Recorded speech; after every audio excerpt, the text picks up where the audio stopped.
the rights and freedom of Turkmenistan citizens. Thank you, Madam Moderator. My name is Sofiýa Kyarizowa. I represent the Organization Rights and Freedoms of Turkmenistan Citizens.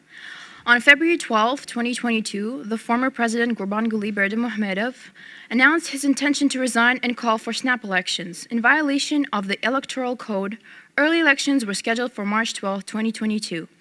The Central Election Commission allocated only 1 month for the registration, the preparation of the election campaign, and campaigning of voters.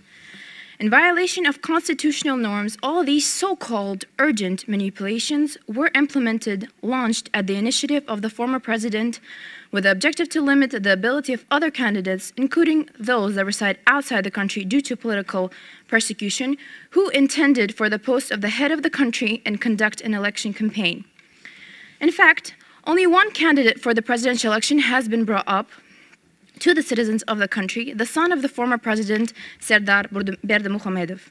Sources have indicated that the voters' turnout was very small. According to the information received from Turkmenistan, only employees of the state-funded institutions came to the voters' booth, and in case of refusal or absence at the elections, they were threatened to be dismissed from work. The rest of the citizens had their passport details collected in advance by representatives of the House Administration and Hakimlik.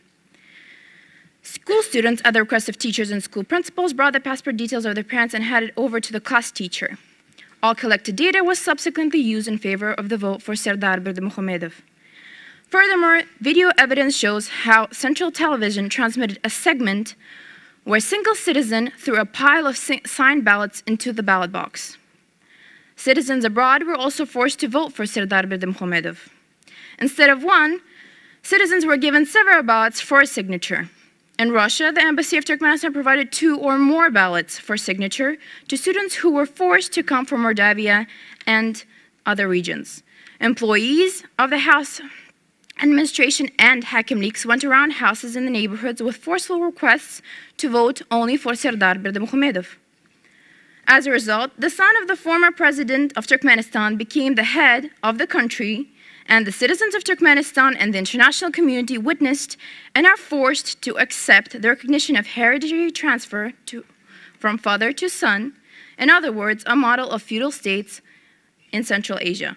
Recommendations: to force the authorities of Turkmenistan to dialogue with foreign human rights defenders, and to uphold the universal human rights, vote, and to be heard. Thank you.